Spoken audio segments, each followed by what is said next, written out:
تعالى في كتابه الكريم يا أيها الذين آمنوا اتقوا الله حق تقاته ولا تموتن إلا وأنتم مسلمون.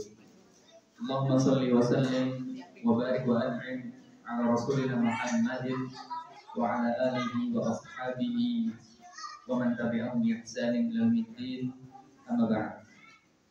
Bapak-bapak, ibu-ibu, jamaah yang semoga senantiasa dirahmati oleh Allah Subhanahu wa taala. Bersyukur kepada Allah Subhanahu wa taala di kesempatan duha kali ini. Duha di bagian akhirnya, alhamdulillah. Kita masih diberikan begitu banyak kenikmatan, masih diberikan kesehatan, masih diberikan kesempatan, masih diberikan keamanan, masih diberikan hidayah untuk bisa Allah mudahkan melangkahkan kaki menuju majelis-majelis ilmu. Semoga ini adalah pertanda bahwa Allah Subhanahu wa taala menginginkan kepada kita kebaikan. Man yuridillahu bihi khairan yufaqihu fid din. Ketika kita dimudahkan untuk berjalan menuju majelis ilmu, kita berhusnudzon kepada Allah, semoga ini pertanda untuk mengingat kepada kita. Demikian juga ketika kita dimudahkan untuk berjalan ke majelis ilmu, kita berhusnudzon, kita berharap semoga ini pertanda bahwa Allah akan memudahkan jalan kita menuju surga. Salah satunya panjang sufi iman, lebih tarekan ila jannah. Bapak Ibu jamaah rahimani wa rahimakumullah, di kesempatan hari ini dengan memohon pertolongan kepada Allah Subhanahu wa taala, insyaallah kita lanjutkan pembahasan yang dulu sudah pernah kita mulai. Kalau kita mau mulai sesuatu kan punya tanggungan untuk menyelesaikannya. Kita sudah pernah memulai pembahasan tentang 10 faktor yang akan menyelamatkan kita di akhirat. Dan alhamdulillah kita telah menyelesaikan dengan penjelasan ringkas poin pertama. Faktor pertama yang akan menyebabkan keselamatan kita di akhirat yaitu tauhidullah subhanahu wa ta'ala. Faktor utama, sebab utama, syarat mutlak keselamatan seorang hamba di akhirat adalah dengan tauhid. Harus bertauhid, tidak bisa tidak. Syarat utama, syarat mutlak. Kemudian insyaallah hari ini dengan mohon berdoa kepada Allah Subhanahu wa taala, kita akan bersama-sama mengambil faedah dari faktor yang kedua yang disebutkan oleh Syekh Abdul Razak Hamdulillah taala. Beliau Hamdulillah mengatakan al-mujibut tsani. Faktor kedua yang akan menjadi sebab seorang selamat di akhirat kelak adalah ittiba'u sunnatin Nabi sallallahu alaihi wasallam. Mengikuti sunnah Nabi sallallahu alaihi wasallam. Faktor kedua, faktor keselamatan kita di akhirat adalah mengikuti sunnah Nabi sallallahu alaihi wasallam. Kata sunnah di dalam syariat kita, di dalam agama kita punya banyak makna. Kalau kata sunnah kita lihat dari ilmu fikih. Para ulama fikih, para fuqaha ketika menyebutkan ini sunnah, maka sunnah yang dimaksud adalah hukum taklifi. Hukum taklif di antara yang 5 ada yang wajib, sunnah. Sunnah yang ini merupakan sinonim dari mustahab, sinonim dari mandub. Hukumnya sunnah yang ketika dilakukan mendapatkan pahala, ketika tidak dilakukan tidak berdosa. Ini sunnah menurut para fuqaha dari sisi ilmu fikih. Kemudian Sunnah juga bisa berarti sunnah versi para ulama ahli hadis. Sunnah dalam ilmu hadis yang berarti adalah setiap hal, entah itu ucapan, entah itu perbuatan, entah itu berupa pengakuan, entah itu berupa kabar tentang bagaimana sifat-sifat dari Nabi Shallallahu Alaihi Wasallam. Semua perkataan, perbuatan, pengakuan ataupun keputusan dari Nabi Shallallahu Alaihi Wasallam itu sunnah menurut para ulama hadis. Ditinjau dari ilmu hadis, sunnah artinya itu. Maka yang dimaksud mengikuti sunnah di sini kira-kira yang mana tuh? Sunnah fikih, sunnah menurut versi para muhaddisin, atau di sana ada makna lain dari sunnah? Maka ternyata ada makna yang lain. Ada makna yang lebih mencakup lagi dari kata sunnah ini.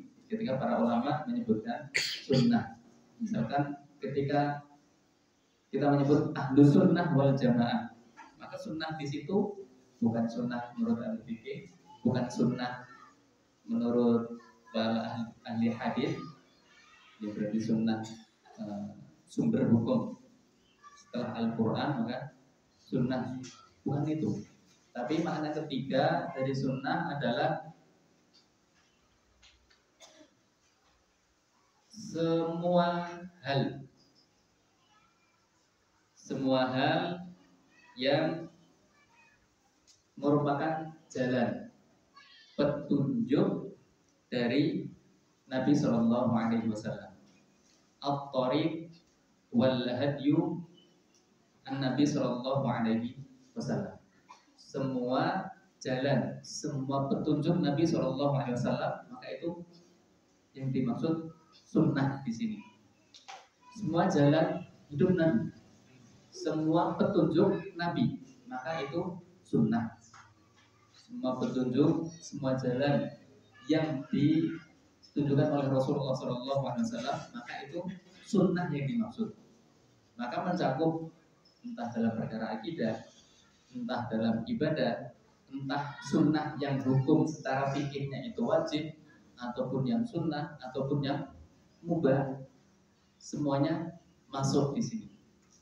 Secara khusus, secara keseluruhan, petunjuk Nabi, jalan hidup Nabi, itulah yang dimaksud dengan sunnah di sini.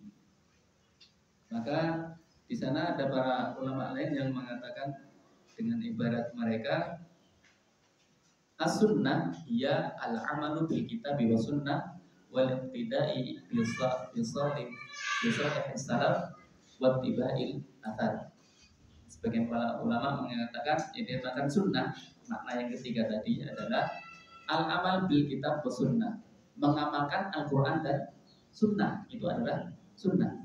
Wal iqtida' bi salihai as-salaf, dan mengikuti para salafus saleh, wattiba'il athar, dan mengikuti jejak-jejak mereka.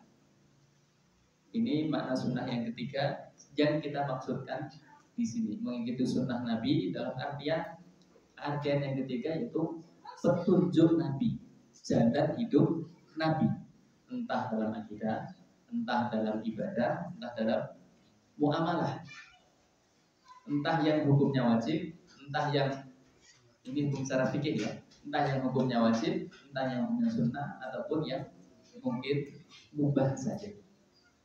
Maka ini yang dimaksud sunnah yang akan kita bahas di sini, yang menjadi faktor keselamatan kedua, menentukan keselamatan kita di akhirat adalah mengikuti sunnah Nabi, mengikuti petunjuk Nabi, mengikuti jalan beragamanya Rasulullah SAW.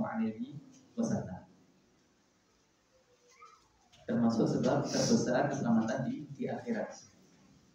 Ada perkataan yang sangat masyhur kaitannya dengan ini yang disampaikan oleh Imam Malik rahimahullah. Beliau memberikan perumpamaan bagaimana antara kondisi seseorang dengan sunnah Nabi Shallallahu Alaihi Wasallam.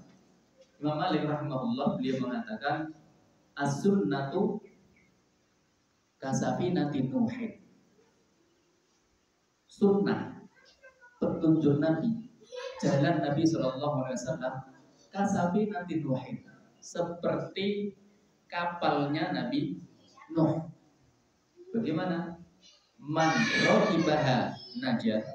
Siapa yang naik ke kapalnya tadi, kapal tadi, najat, dia akan selamat. Wa man takhallafa anha ghariqa.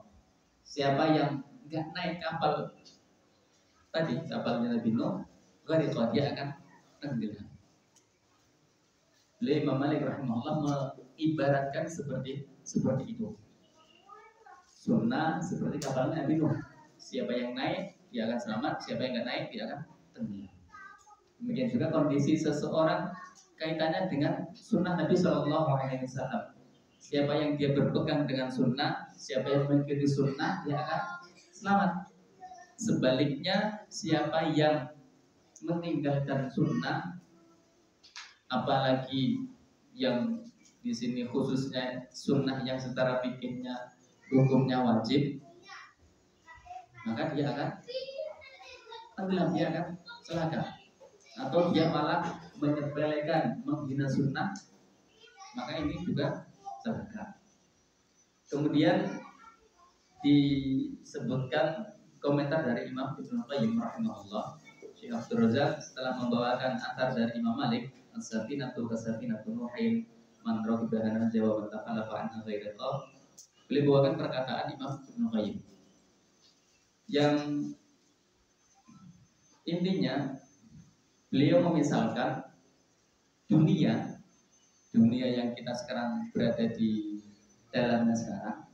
Imam Ibnu Qayyim mengibaratkan seperti lautan. Beliau mengibaratkan seperti lautan. Fa inna dunya mathaluha mithlul bahr. Dunia itu permukaannya seperti lautan. Dan lautan ini harus kita seberangi. Semua orang harus melewatinya. Semua orang harus melewati kehidupan dunia ini untuk nanti sampai di tujuan, yaitu di akhirat. Harus melewati lautan ini. Dan yang namanya lautan dunia, yang namanya laut di dunia saja, laut nyata, bukan pribadi, bukan perumpamaan dunia. Laut nyata di dunia ini saja itu nggak mungkin bisa diseberangi hanya dengan berenang. Yang mungkin bisa. Demikian juga laut yang panjang, laut yang luas akan sulit kalau diseberangi dengan mungkin hanya bermodalkan istilahnya getek. Di sini kita juga lagi getek atau yang semisalnya kendaraan yang sangat kecil sekali, nggak mungkin juga. Maka perlu ada kita punya kendaraan untuk melewati samudra ini, untuk melewati lautan dunia ini. Kendaraannya apa? Kendaraannya adalah sunnah Nabi SAW. Kita mengikuti petunjuk beliau, mengikuti bagaimana jalan beliau di dalam beribadah ini, dalam berakidah, dalam beribadah, dalam bermuamalah.